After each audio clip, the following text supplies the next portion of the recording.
When I first met Jessica, I was a fresh college graduate starting my career as an engineer in Boston. Jessica, with her radiant smile and contagious laughter, was a kindergarten teacher. We were introduced at a mutual friend's party, and the connection was instantaneous. Within a year, we were inseparable, and it felt like we had known each other forever. We got married in a small, intimate ceremony surrounded by close friends and family. Jessica was my rock, and I was hers. We shared everything: our dreams, our fears, our joys. Our first year of marriage was filled with adventure. We traveled, dined at the finest restaurants, and enjoyed the simplicity of each other's company. Life was perfect.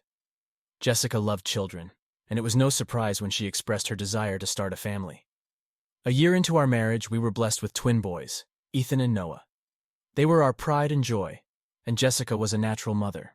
She was patient, loving, and always knew how to make the boys laugh. Our home was filled with the sounds of laughter and the pitter-patter of little feet. My career was also flourishing. I had joined a reputable engineering firm and quickly climbed the ranks. Jessica supported me through every promotion and late-night project. She managed the household effortlessly, ensuring everything ran smoothly. Our weekends were reserved for family time: picnics in the park, movie nights, and barbecues with friends. Jessica's passion for fitness led her to join a local gym. She became friends with many of the regulars and even convinced me to join her for boxing classes. It was something new and exciting for both of us. Our boxing coach, Mike, was a charismatic and skilled trainer. He was great with the kids and quickly became a family friend. Ethan and Noah adored him, often mimicking his moves and pretending to be boxers themselves. As a family, we spent a lot of time outdoors. Jessica loved nature and instilled that love in our boys. We hiked, camped, and explored new trails whenever we could. I cherished these moments, feeling grateful for the life we had built together. We were the picture-perfect family, and I couldn't have asked for more. Jessica was also an incredible cook. She loved experimenting with new recipes and often hosted dinner parties for our friends. Our home was always warm and welcoming, filled with the delicious aromas of her cooking and the sound of lively conversations. We celebrated every milestone, big or small, with joy and togetherness. I often looked at Jessica and felt a profound sense of gratitude. She was not only my wife, but my best friend and the mother of my children. Our bond was strong, and I believed it was unbreakable. We communicated openly, supported each other's dreams, and faced life's challenges hand in hand. But life has a way of throwing curveballs when you least expect it. Despite the seemingly perfect exterior, cracks were beginning to form beneath the surface. And little did I know, the foundation of our life together was about to be tested in ways I never imagined. Our life continued to flourish as the years went by. Ethan and Noah grew into lively, curious boys who filled our home with endless energy and laughter. Jessica and I often marveled at how quickly time was passing, savoring every moment with our children. Our family was everything to us. My career reached new heights, and with each promotion came more responsibilities. I traveled frequently for work, attending conferences and meetings with clients across the country. Although it meant spending time away from Jessica and the boys, I always made sure to stay connected through daily video calls and messages. Jessica was incredibly understanding and supportive, managing everything at home seamlessly. Jessica's art career also began to take off. She had always been a talented artist, and with the boys starting school, she had more time to dedicate to her passion. She set up a small studio in our basement and began creating stunning pieces that caught the eye of local galleries. Her first exhibition was a huge success, and I couldn't have been prouder. Our home became a gallery of her work, each piece a testament to her creativity and dedication. Our weekends were sacred family time. We continued our tradition of outdoor adventures, exploring new parks and trails. Jessica loved organizing camping trips, teaching the boys how to set up tents, start a campfire, and appreciate the beauty of nature. Those moments, under the starry skies with the warmth of the campfire, were some of the happiest times of my life. Ethan and Noah took after their mother in many ways. They were both incredibly artistic and often spent hours in Jessica's studio, creating their masterpieces. Jessica nurtured their talents, always encouraging their creativity. They also loved boxing, a hobby that we all shared. Our sessions with Mike became a family affair, with the boys eagerly learning new moves and techniques. Mike had become more than just our boxing coach. He was a close family friend. He often joined us for dinner, sharing stories and laughter. He was great with the boys, and they looked up to him as a role model. Jessica and Mike had a natural camaraderie, often teasing each other and exchanging playful banter. I enjoyed having him around, grateful for the positive influence he had on our family. Our home was our sanctuary. We had renovated it to fit our growing needs, creating a space that was both functional and beautiful. Jessica's touch was evident in every corner, from the cozy reading nook in the living room to the vibrant garden she tended with love. Our house was filled with warmth, laughter, and the unmistakable feeling of home. Despite our busy lives, Jessica and I made sure to prioritize our relationship. Date nights were a regular occurrence, whether it was a fancy dinner in the city or a quiet evening at home with a movie. We often reminisced about our early days, laughing about our adventures and the dreams we had for the future. Our love was strong, and I felt confident that we could weather any storm. We celebrated our 10th wedding anniversary with a trip to Italy, a dream destination for both of us. It was a magical experience, exploring the ancient ruins of Rome, the romantic canals of Venice, and the breathtaking landscapes of Tuscany. We indulged in delicious food, shared bottles of wine, and reconnected in ways that strengthened our bond. It was a reminder of why we fell in love in the first place, and a testament to the life we had built together. Our lives were intertwined in every possible way, and I couldn't imagine it any other way. Jessica was my partner, my confidant, and my best friend. We had created a life filled with love, joy, and adventure, and I was grateful for every moment. But life, as unpredictable as it is, was about to throw us a curveball. The subtle changes in Jessica's behavior were the first signs of trouble, hints of a storm that was brewing on the horizon. And as much as I wanted to believe that our love was unbreakable, the foundation of our perfect life was about to be tested in ways I never thought possible. The first signs were subtle, almost imperceptible. Jessica, who was always cheerful and full of energy, started to seem distracted. I would catch her staring off into the distance, her mind clearly somewhere else. At first, I chalked it up to the stress of her growing art career and the demands of motherhood. But as the weeks went by, these moments of distraction became more frequent. One evening, as we sat down for dinner, I noticed Jessica was unusually quiet. Ethan and Noah were chattering away about their day at school, but Jessica barely seemed to hear them. "Jess, are you okay?" I asked, reaching for her hand. She snapped out of her daze and gave me a forced smile. "Oh, sorry, Will. I'm just tired. It's been a long day at the studio." I nodded, accepting her explanation, but a nagging feeling remained. Jessica had always been open with me about her struggles, and this newfound reticence was unlike her. I tried to dismiss my concerns, reminding myself that everyone had off days. As the days turned into weeks, I couldn't ignore the changes in Jessica's behavior. She started coming home later from the studio, often with vague explanations about needing to finish a project or meet a deadline. Our once frequent date nights dwindled, replaced by her late nights at the studio. When I asked if everything was all right, she reassured me that it was just a busy period and that things would settle down soon. But it wasn't just the late nights that worried me. Jessica seemed to be pulling away emotionally as well. She was more guarded, less willing to share her thoughts and feelings. Our conversations became superficial, lacking the depth and intimacy we once had. I missed the connection we shared, the feeling that we were a team facing the world together. One weekend, I suggested we take the boys on a camping trip, hoping that some quality family time would help us reconnect. Jessica agreed, but her enthusiasm seemed forced. During the trip, she was distant, often retreating to the edge of the campsite to sit alone. Ethan and Noah noticed her absence and asked if she was okay.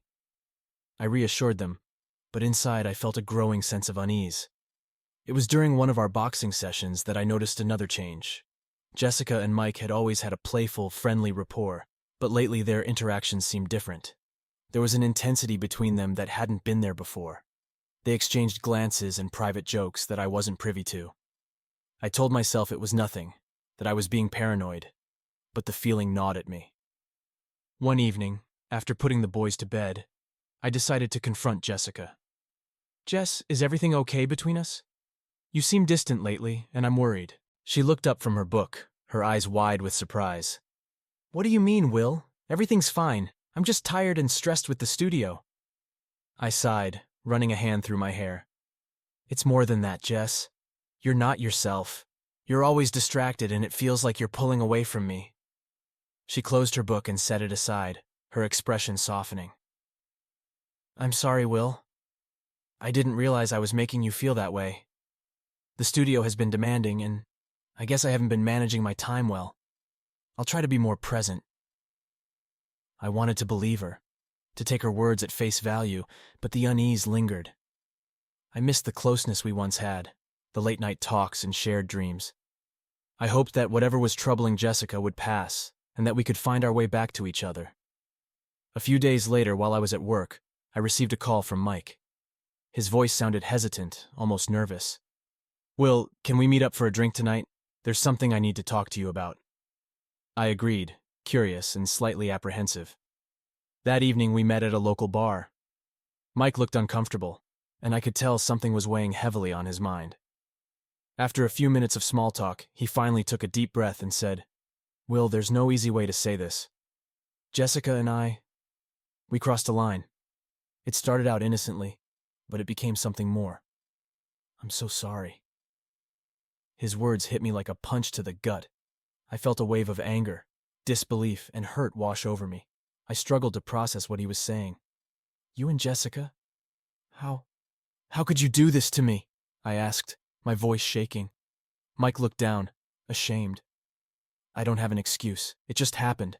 I know that's not what you want to hear, but I needed to tell you the truth. You deserve to know. I couldn't believe what I was hearing. The man I had trusted, who had become a close friend, had betrayed me in the worst possible way. I left the bar in a daze, my mind reeling with the implications of Mike's confession.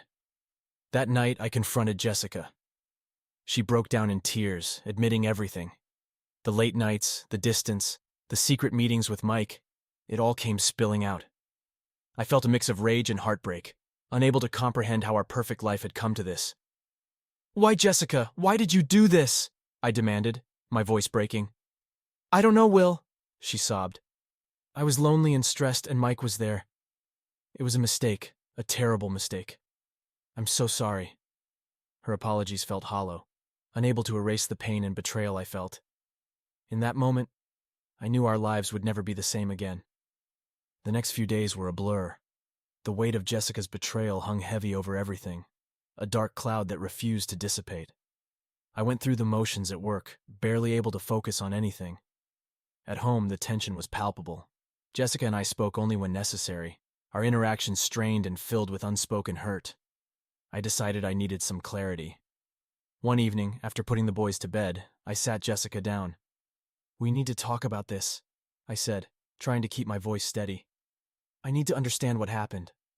Jessica nodded, her eyes red and puffy from crying. I know. I'm so sorry, Will. I never meant to hurt you.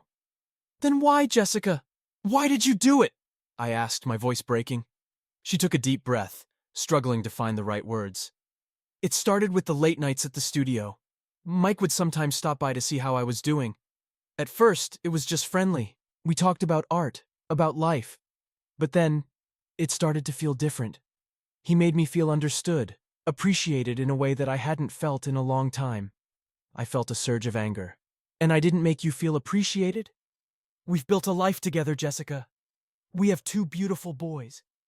How could you throw that away for what? A fling? Tears streamed down her face. It wasn't a fling, Will. It was a mistake.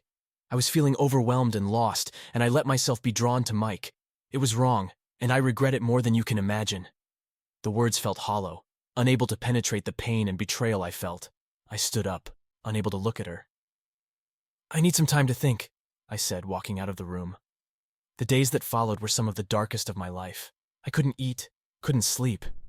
Every time I closed my eyes, I saw Jessica and Mike together, and the image tore me apart. I wanted to scream, to hit something, to make the pain go away, but there was no escape. One evening, as I sat alone in the living room, a sudden, intense rage overcame me. I stood up and walked to the kitchen, my mind racing. In a fit of anger, I grabbed a glass from the counter and hurled it across the room. It shattered against the wall, the sound echoing through the house. I grabbed another and did the same. Each shatter felt like a release, a way to let out the anguish that had built up inside me. Jessica came running into the room, her eyes wide with fear. Will, what are you doing? She cried. I turned to her, my chest heaving. How could you do this to me, Jessica? How could you destroy everything we built? She took a step back, tears streaming down her face. I'm sorry, Will. I'm so sorry. I didn't mean for any of this to happen. I felt my anger wane, replaced by a crushing sense of hopelessness. Sorry isn't enough, Jessica. Sorry doesn't fix this. I don't know if anything can. We stood there in silence, the broken glass at our feet a stark reminder of the shattered pieces of our life. I didn't know what to do, how to move forward. All I knew was that the life we had known was gone, replaced by a painful, uncertain future. The next day, I knew we had to take the first steps towards some sort of resolution. We couldn't continue living in this limbo, and the boys deserved stability. I suggested we see a marriage counselor, hoping that a professional could help us navigate the mess we were in. Jessica agreed, though the sadness in her eyes told me she doubted it would make a difference. Our first session was hard. The counselor, Dr. Harris, was kind but firm. She encouraged us to be honest, to lay everything on the table. It was a painful process, but I knew it was necessary. I feel like I don't know you anymore, I said during one session. The woman I married wouldn't have done this. Jessica looked down, her hands twisting in her lap. I know, Will. I feel like I've lost myself too. I don't know why I did what I did. I just know that I regret it deeply. Dr. Harris looked at us both. It's clear that there is a lot of pain here. Betrayal is one of the hardest things to overcome in a marriage. But if both of you are committed to healing, it is possible to move forward. It will take time, patience, and a lot of hard work. Despite her words, I wasn't sure if I wanted to move forward. The pain was still too raw, the betrayal too fresh. Each session felt like peeling back the layers of a wound that refused to heal. One evening, after a particularly difficult session, I found myself alone in our bedroom. I sat on the edge of the bed, looking at the photos on the dresser. Pictures of our wedding day, the birth of our boys, family vacations, all moments that now felt tainted by Jessica's actions. I picked up one of the photos, my hands shaking. In it, Jessica and I were smiling, our arms around each other, looking so happy and in love. I wanted to go back to that time, to that feeling, but I knew it was impossible. The boys were another concern. They were too young to understand what was happening, but they could sense the tension between Jessica and me. Ethan had asked me several times why Mommy and Daddy were always sad, and it broke my heart every time. I wanted to shield them from the pain, but I knew that wasn't entirely possible. One weekend, Jessica took the boys to visit her parents, giving me some much-needed space to think. I spent hours walking around the empty house trying to make sense of everything. I knew I needed to make a decision, one way or another. That Sunday I met with the lawyer. I explained the situation and he laid out my options. Hearing him talk about custody arrangements and division of assets made everything feel more real. The thought of divorcing Jessica, of breaking up our family, was devastating. But staying in a marriage filled with pain and mistrust didn't seem like a viable option either. That evening, Jessica returned with the boys. After they were asleep, we sat down to talk. I've been thinking, I said, my voice heavy with emotion. I don't know if I can ever get past this, Jessica. I don't know if I can forgive you. She nodded, tears welling up in her eyes.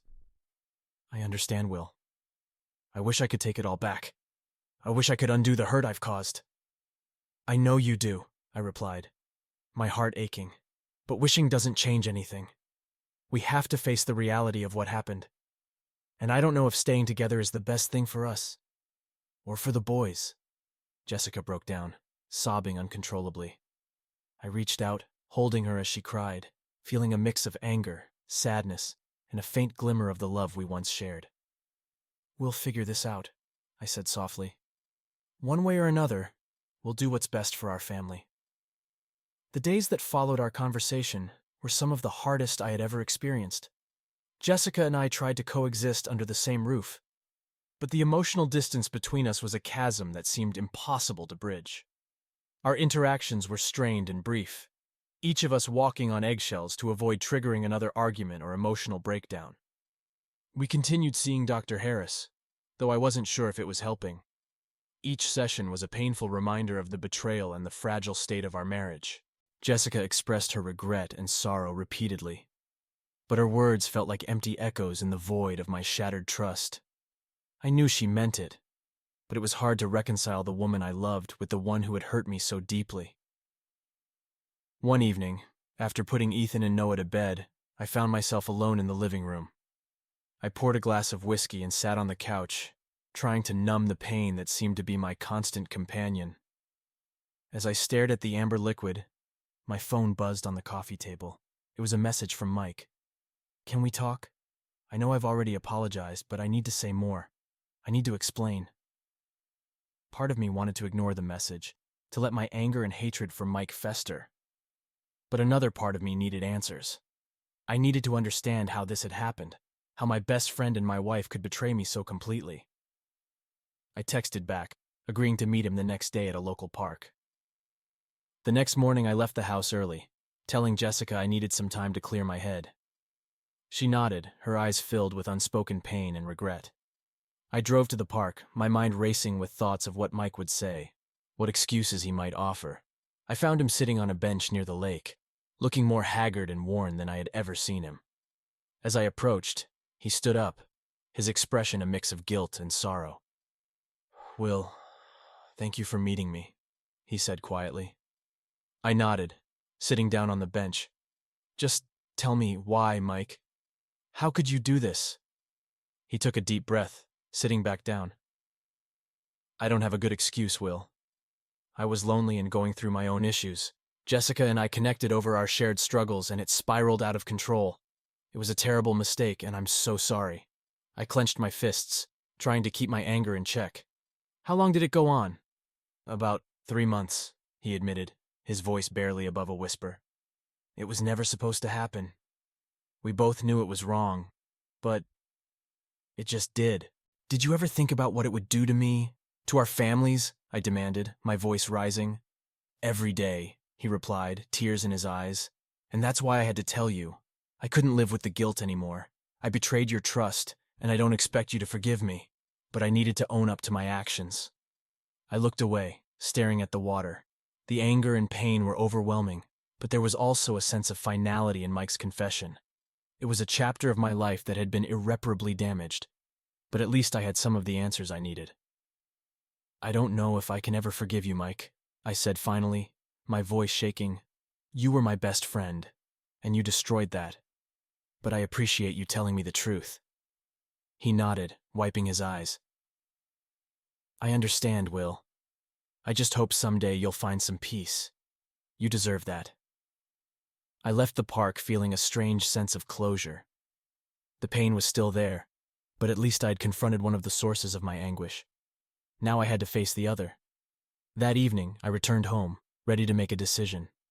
Jessica was in the kitchen, preparing dinner. She looked up as I walked in, her expression wary. "How was your day?" she asked tentatively. "It was enlightening," I replied, sitting down at the table. "I talked to Mike." Jessica's eyes widened and she set down the knife she was holding. "What did he say?" "He told me everything. The how, the why, the regret. It doesn't make it better, but at least I understand more now." She nodded, tears brimming in her eyes. "I'm so sorry, Will. I wish I could take it all back." I sighed, running a hand through my hair. "I know you are, Jess, but we can't go back. We can only move forward. And I think we need to separate." Her face crumpled, and she collapsed into a chair. "Will, please. We can work through this. I love you. I don't want to lose our family. I don't want to lose it either," I said, my voice thick with emotion. "But the trust is broken, and right now, I don't know if we can ever rebuild it. We need time apart to figure things out." We spent the next few days discussing the logistics of our separation. We agreed that Jessica would move out and stay with her parents for a while. Ethan and Noah would stay with me, and we would work out a visitation schedule that allowed them to spend time with both of us. It was a painful and heart-wrenching process, but it felt like the right decision.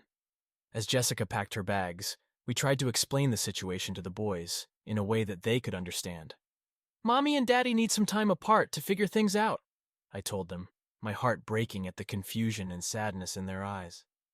"But we both love you very much, and that will never change." Watching Jessica drive away was one of the hardest moments of my life. I felt a mix of relief and sorrow, knowing that our lives would never be the same again. But I also felt a glimmer of hope that, with time and distance, we might find a way to heal.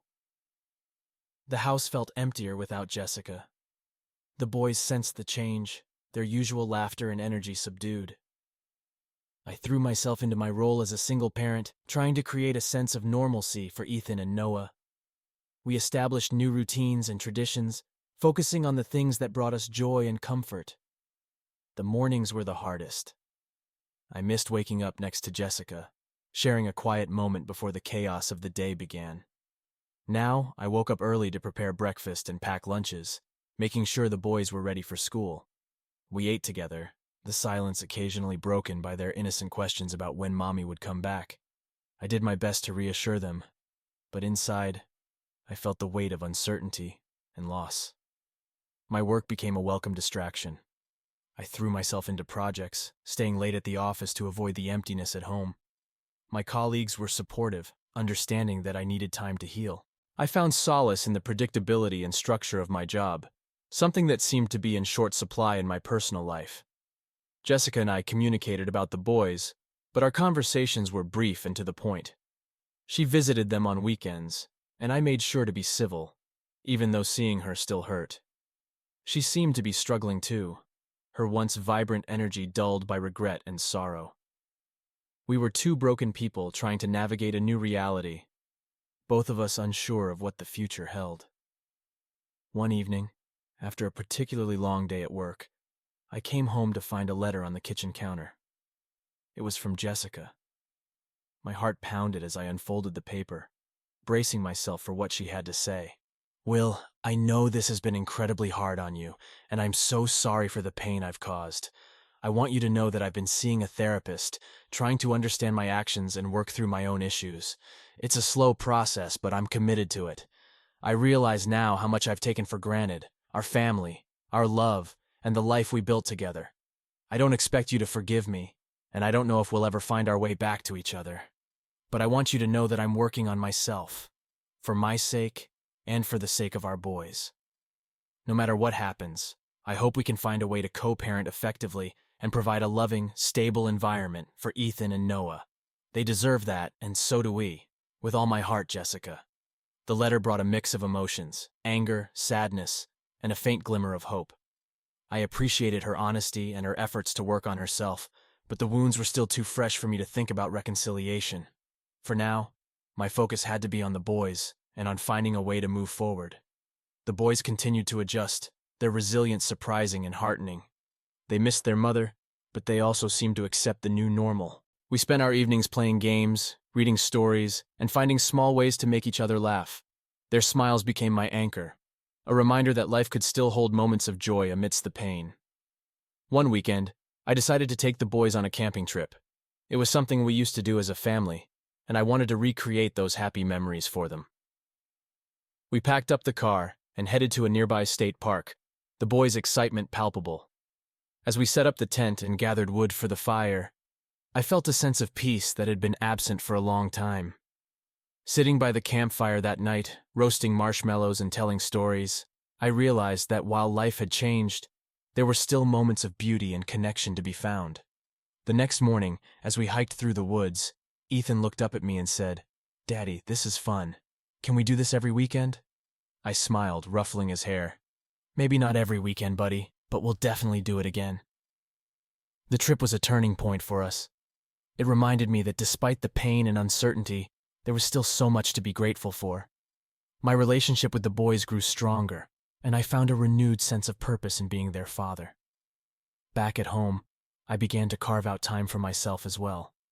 I joined a support group for single parents, where I met others who understood the challenges I was facing. Sharing my story and hearing theirs was cathartic, and I found comfort in the sense of community. Jessica continued to visit the boys regularly, and our interactions gradually became less strained. We found a way to co-parent effectively, putting aside our differences for the sake of Ethan and Noah. It wasn't easy, but it was necessary. Months passed, and the pain of the betrayal began to fade, replaced by a sense of acceptance. I still had moments of anger and sadness, but they were fewer and farther between. The boys were thriving, and I took pride in the stable, loving environment I had created for them. One evening, after the boys were asleep, I sat down with a glass of wine and reflected on the journey we had been on. The future was still uncertain, but I felt a sense of hope that had been absent for a long time. I didn't know what lay ahead, but I was ready to face it, one step at a time. As the months turned into a year, the distance between Jessica and me provided the space we both needed to heal and reflect. I had become accustomed to my role as a single parent, finding joy in the everyday moments with Ethan and Noah. Our new routines became the fabric of our lives, woven with laughter, love, and resilience. Jessica and I managed to co-parent amicably, focusing on what was best for the boys. We navigated birthdays, school events, and holidays with a mutual respect, putting aside our past for the sake of our children. Each interaction was a reminder of the life we once shared, but also of the strength we found in moving forward. One evening, as I was helping Ethan with his homework, my phone buzzed. It was a message from Jessica. "Can we talk? I've been doing a lot of thinking, and there's something I need to share with you." A knot formed in my stomach. Over the past year, Jessica had shown a commitment to personal growth, attending therapy, and working on herself. I didn't know what she wanted to discuss, but I felt ready to face whatever it was. We agreed to meet at a coffee shop the next day. Sitting across from her, I noticed how different she looked. More at peace, more centered. She took a deep breath before speaking. "Will, I've been thinking a lot about everything that's happened. I've been working hard in therapy, trying to understand my actions and make amends.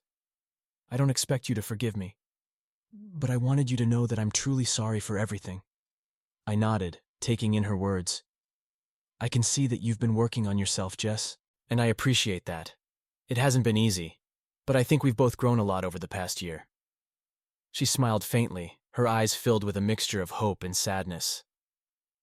"I've realized that I need to let go of the past to truly move forward. I want to continue being the best mother I can be to Ethan and Noah, and I hope we can continue to co-parent effectively." "I think we've been doing a good job of that," I said, trying to keep my voice steady. "The boys are happy, and that's what matters most." Jessica nodded. "I agree. I also wanted to let you know that I've decided to move to a different part of the city. It's not far, but it will give us both more space to continue healing and finding our paths. I hope this change will be good for all of us." Her decision surprised me, but I understood her reasoning. "I think that's a good idea, Jess. Change can be healthy, and it might help us all move forward." As we finished our conversation, I felt a sense of closure that had eluded me for so long. We were both committed to our children's well-being and to our own healing. It was a bittersweet realization, but it also felt like the start of a new chapter. Over the next few months, Jessica moved into her new apartment, and we adjusted to the new visitation schedule. The boys were initially confused by the change, but they adapted quickly, enjoying the time they spent at their mother's new place. I focused on my work, my hobbies, and most importantly, on being there for my children. One weekend, while the boys were with Jessica, I decided to take a day for myself. I drove to a nearby hiking trail, a place I had often visited with the family. As I walked through the familiar woods, I reflected on the journey we had been through. The pain of the past year had lessened, replaced by a sense of acceptance and a cautious optimism for the future. As I reached a scenic overlook, I sat down and took in the view. The horizon stretched out before me, vast and full of possibilities. I realized that while the path had been rocky, it had also led me to a place of strength and resilience. I had learned to navigate the storm, and now it was time to embrace the calm. A few weeks later, I received an invitation to a local art exhibition. It was from Jessica, showcasing her latest work. She had poured her heart into her art, and I wanted to support her. I attended the exhibition with Ethan and Noah, proud to see her thriving in her element. As we walked through the gallery, I saw Jessica in a new light. She had found her passion again, channeling her emotions into her work. It was inspiring, and I felt a sense of pride in her achievements. We exchanged a brief but meaningful glance, acknowledging the journey we had both been on. Life continued to move forward, and I began to open myself up to new experiences. I reconnected with old friends, pursued hobbies I had neglected, and even went on a few dates. It was a slow process, but I was beginning to find joy in the small moments again. One evening, while sitting on the porch with a cup of coffee, I received a call from Jessica. "Hey, Will. I just wanted to thank you for coming to the exhibition. It meant a lot to me and to the boys." "Of course, Jess. I'm proud of you," I replied, genuinely meaning it.